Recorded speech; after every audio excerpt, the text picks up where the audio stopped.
gusto na ko isgutan, igsoon, kaning words that can speak life, word na makahatag o kinabuhi. Genesis chapter 1 verse 3. Nasayan kita sa sinugdanan sa Biblia igsoon, makita nato ang Ginoo mismo. When He created life, He used words. Tama? Nasabtan din natin, for example, Genesis 1:3, and even hanggang sa pag-create sa tao, ingon na Ginoo, then God said, let there be light. And there was light. Ang Hebrew word sa said and igsoon is amar, meaning to speak or to declare.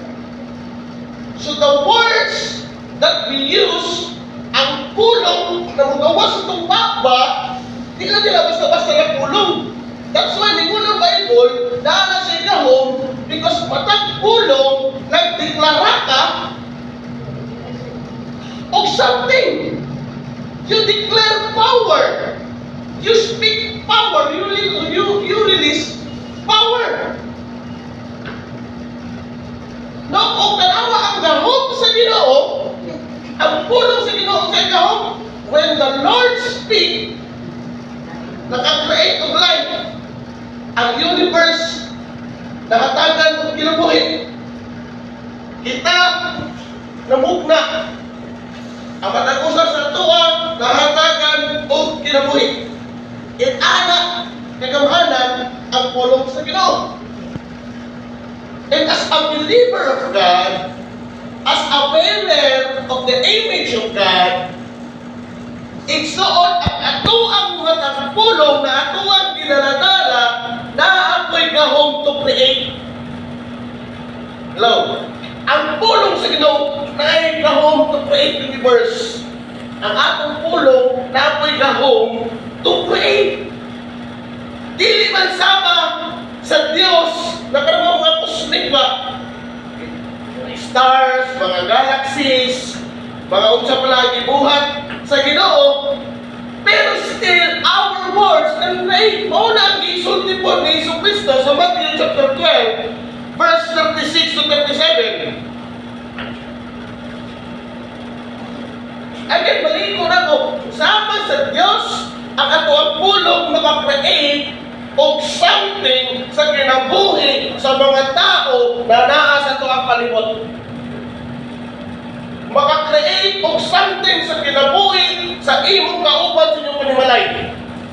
Maka-create o something bisan pa sa imuha o sa uwang personal na kinabuhi.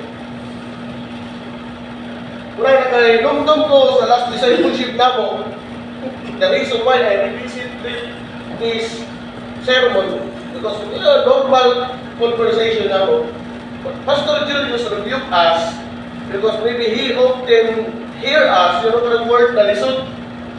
Grabe siya na lisod kayo. You know what, Pastor Julius, na-argue ko. Because you know what, every word, balik ko na ko, na imong isugawas sa imong papa, it's a declaration. When you say lisod, mo lisod yun na igsoon. And nothing is lisod sa tuang Ginoo, amen? That's why, atuang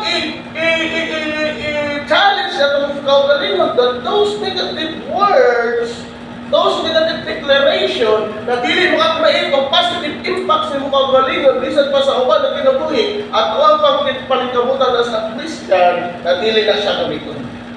Amen? Now, balik ka, those words na makakrain o something sa kinabuhi sa mga tao, na pahinumdum sila Kristo, nagsulti si Kristo sa Matthew 12, 36 to 37, and I tell you this, you must give an account of judgment day for every idle word you speak. Hala. Hala. The words you say will either acquit you or condemn you. Nagpahinumdum si Kristo na sa katapusan, sa paghukom, dili lang ang atuang mga aksyon ng iyang hukuman. Bisan pa di ay matagpulong na nigawas sa tuwang baba.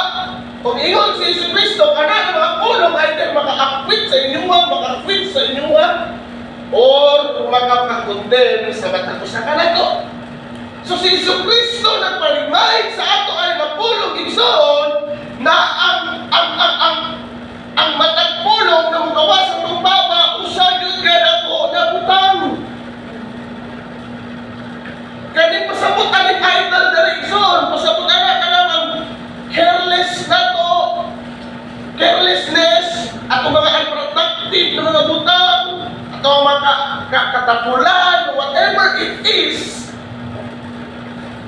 At Jesus, iyatang giwarn na tanan atong pinulungan ay der makahatag kita o kinabuhi because we can create life or makadamish kita sa kinabuhi sa mga tao. Ingon si Jesus, nagpalimay si Jesus, na ikaw o ako ang accountable niya na pag-abot sa panahon. Hello?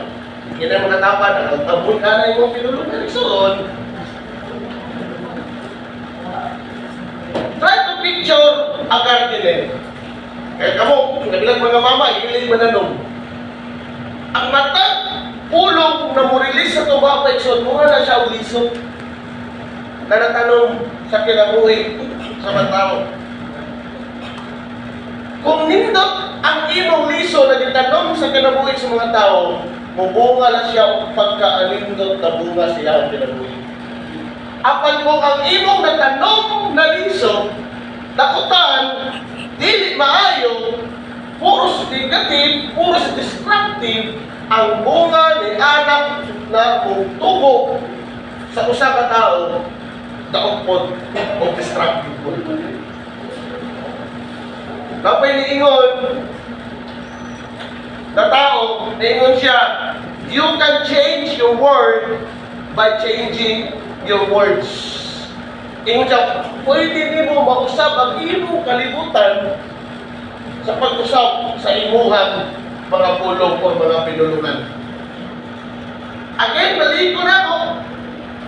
Kamatayon o kinabuhi, ingon kanina sa Proverbs, death and life, naa sa tumoy sa ato ang dila. Death and life, naa sa kahom sa ato ang mga dila. Bisan pagalit ng tayo ni Ison, ang ato ang mga pulong, ato ang mga pinulungan, our words, naa sa kahom, bisan ganit mo change sa atmosphere. Kapantay mo, anak? Pwede na siya makashake sa situation. Pwede na siya makahatag o hope sa mga tao na naasa ka. Kung kumulpa na yung pag-asa, yun ang tonan kung isa yun. Sa among gisbutan sa kong asawa, among gisabutan, maupit din. Isa yun sa rule na mo na magtiayon. Pag once yan ang isa sa among pasukbo, mamalik pa man na siya masayo, ayaw na siya yung tingog. Ulat na napukul daw. Maunang abot ako yung mga salingan sa obrero, na ako din siya ang interview. Hindi sila dyan, hindi sila, huwag yung pinakadumong yung walang sinagintay mo. Pero once, ang ako ang misis, may masuko, maski pag kalibato na kayo ko, hilong na siya ko. Pag once ako po ang masuko, kung dako akong tingog, di ko kita siya mong tingog. Why? Again, the words can change the atmosphere. Once magyaw-yaw ang imong kauman, once masuko imong mama, hello mga anak, tapos imong tinubagan, kuyaw po kayo, kung saan mag-create? Samot? Sa mga mag-igsoon, once nasuko imong igsoon sa imuha, tapos mag-create, mo-retaliate kung kausama sa iya, kung saan magkasagat na ito mo, sumbagay.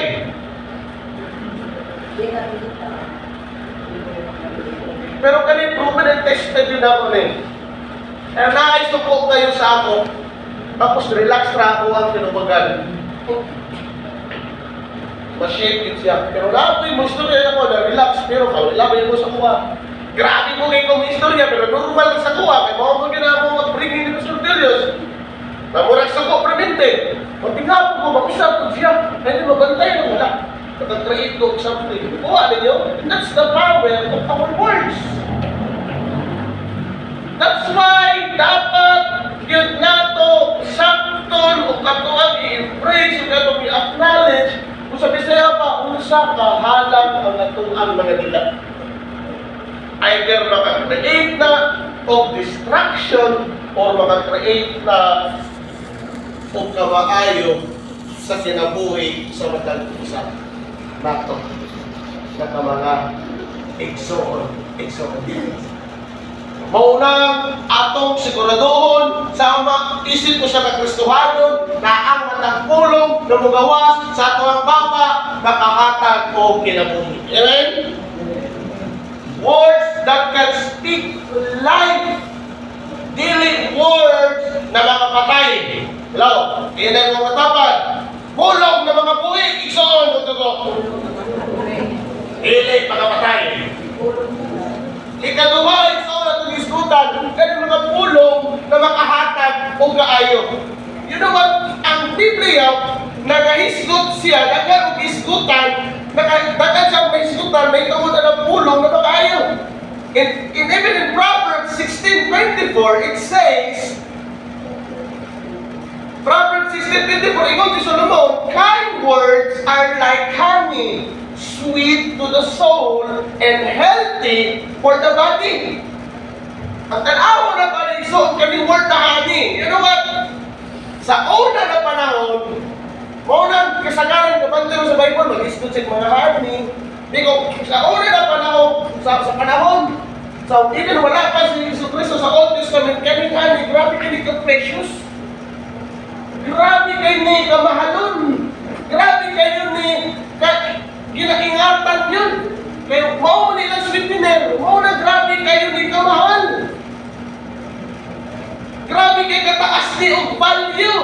Dili lang kayo sa iyang pagkakamit. Matapan, grabe kayo ni siya kung healing, kung mga properties sa una na panahon. Mau ni ginaayo sa samad, ginaayo sa mga klase-klase na kabulatian sa una. So niingon, upisan pa karon. No, gamit kaya po rin honey. Speak of honey, nag-isgot na niya kilina kaniya na uso na kayo ang mga ubong. Kung ingon ko sa amo ang ginagamit sa ubong, lemon regular honey. Mao ginatagabutang. So nakita na to.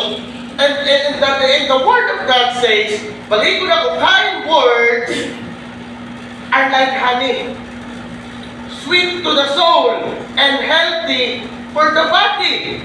No, kaning honey is highly valued sa biblical kinds, Old Testament. Grabe kayo mga healing properties. Bisa pa ang iyang katamis unang nakapamahal sa iya. Kung nakita na ito na igsoon, kumbaga, ang dala, sabi saya sa kain. Kaayo, hinay, malumanay, napulong, na magawas sa tuwang maigsoon, makahatag din ayo kaayo sa kinabuhi sa uban ng mga tao. So kung ako ang kabaliktaran niya na, sa'yo kita. Tanaw sa giingon, bisan pa kayo si James, nag-isgot niya ang igsoon.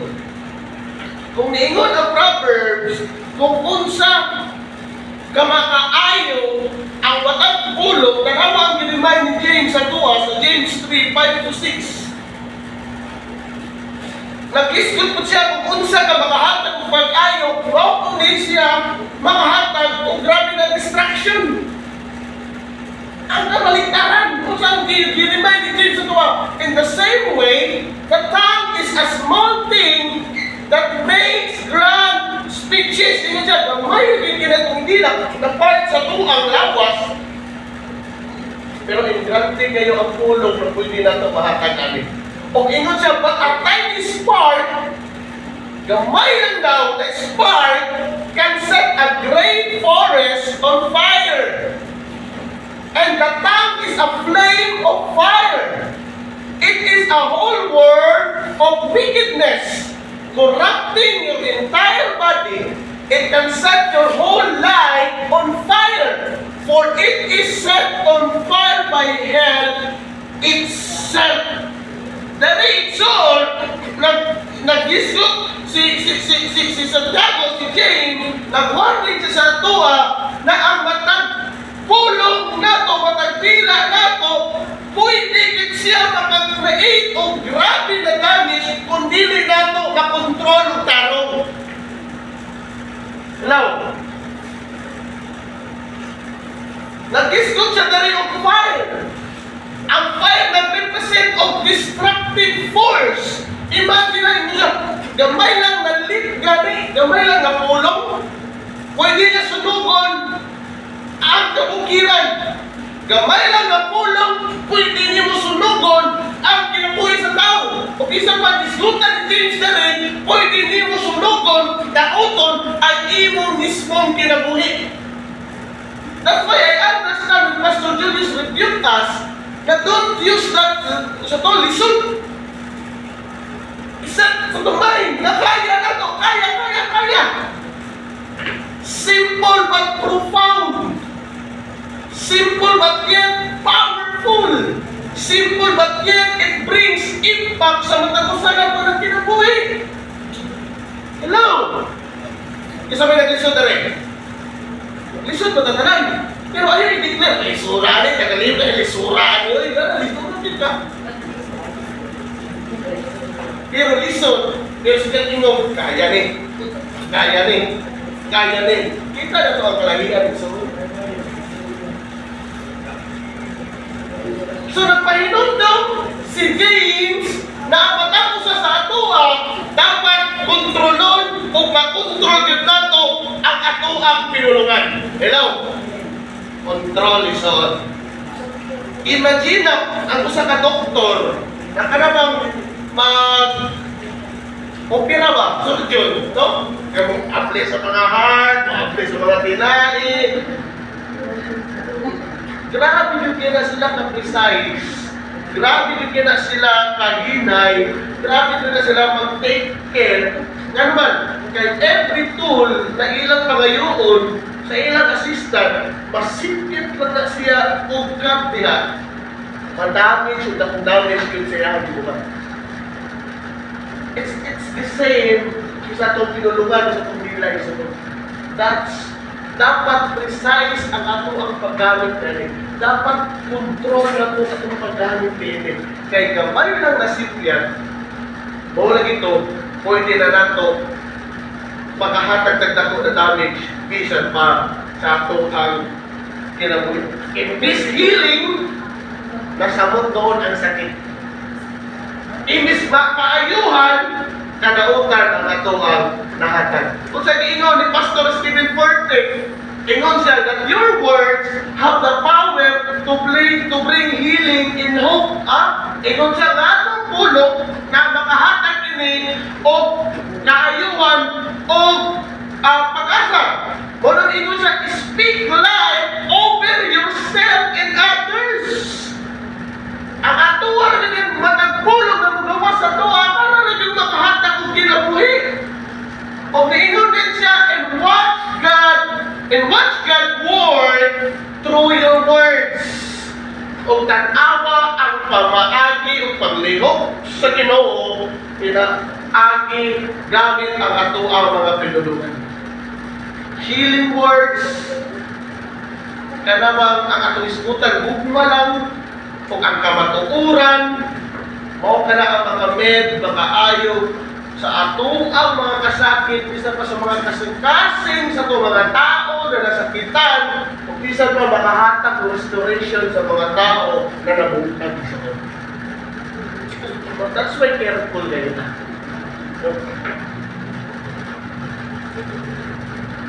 So, that's why, pahinugtong ang Bible, control. Before you speak, di ba? Karang sarap, common na phrase, think twice before you speak. Think twice before you speak. Kaya balito na ko, once ma-release ka itong sulti ka itong last wali na ko, once mo gawasan itong bakbak ang tulong, dili na ito na pwede pabalik. Mo release na gina. Igo ang maigo, maayo ang maayo, madahon ang madahon. mao pina-exalt. So, control our words. Last na itong isgutan, pulong na makahatag o kinabuhi, pulong na makahatag o kaayuhan, kanang ikatulong, ang usa sa pinaka-importante igsoon, dapat ang atong pulong makahatag o kabaguhan. Transformation, words that can transform. Mauli dapat ang ultimate goal ato sa matag pulong na gawa sa itong makbaigsoon, na makahatag kini o transformation. Sa ato ang kinabuhi, baligon ako kung kisa pa sa kinabuhi sa uban. Awal sa kinibay ni Paul gani, Romans 12:2, don't copy the behavior and custom of this world, but let God transform you into a new person by changing the way you think. Ang transform na gisulti ani ni Paul Igsoon, gini-transform na kanang gamay lang. Nag-isgot sa radical na transformation. Radical o tinuod na kausapan. Iya pag-i-emphasize, no? I-emphasize ko sa Colossians chapter 4 verse 6. Ingon si Paul, let your conversation be gracious and attractive so that you will have the right response for everyone. Hello? Balik ko na ko, let your conversation be gracious and attractive so that you will have the right response for everyone. Asa manilapit na gamit kayo dapat na ito. Dapat ganito na ito nilang pulong, hindi ka ng normal na mga istorya na. Mas gamit ni siya sa panahon kung natin kakwarin.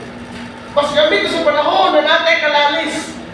Mas gamit sa panahon kung naipulong na nadawat nato na murag makalit bitaw fire. Ingon siya na, inyong conversation, dapat ikaw na kasuhanon, still be gracious, still be attractive. Meaning to say, think twice before you speak aron makahatag ka o right response sa matag usa dato naman any conversation is on. Kaya kung dili ka no, natratrat mo ang istorya, natratrat ka, what yung right response ka na. At hindi ka na, kamunduha pilido. No?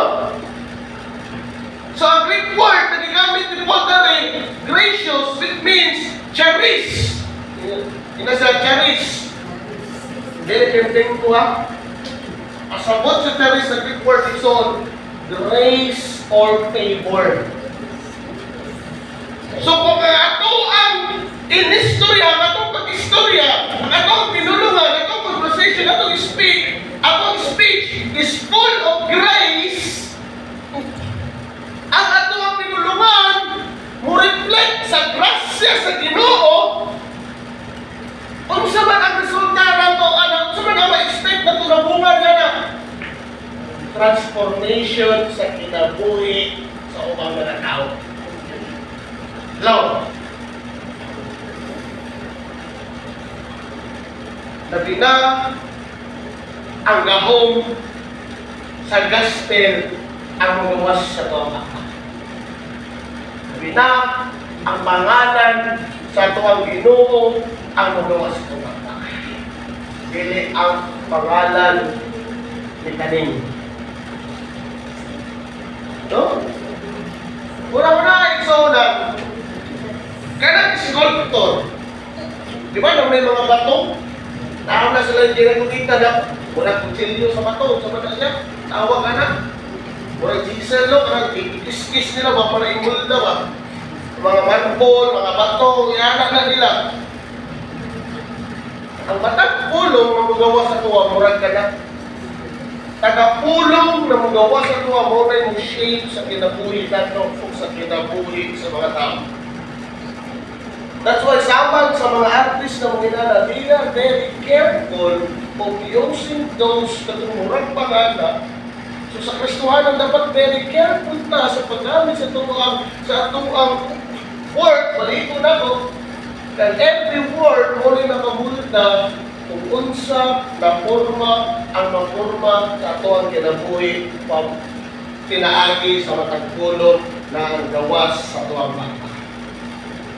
O sa matagpulong na maayo na magawas sa ato ang bata, sa mga pagpulong na makarelease o kinabuhi, sa matagpulong na magawas o makarelease o kaayuhan, sa matagpulong na ma-release o makahatag o transformation, atong gi-allow ang Diyos na siya ang mag-share sa atong kinabuhi, bisan pa sa kinabuhi sa atong makaigsuonan. Amen? Hello?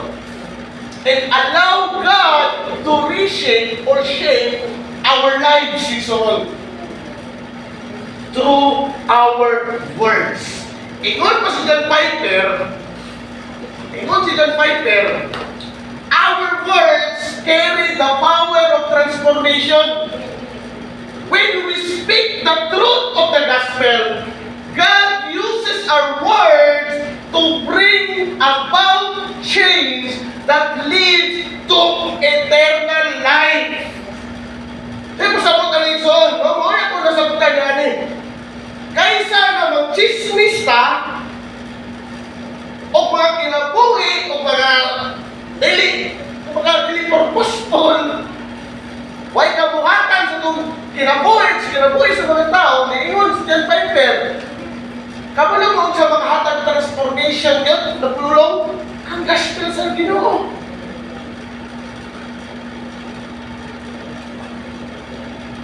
Kaysa sa mag-chismis na kinabuhi sa uban, yung katapay, lagi yung katapan.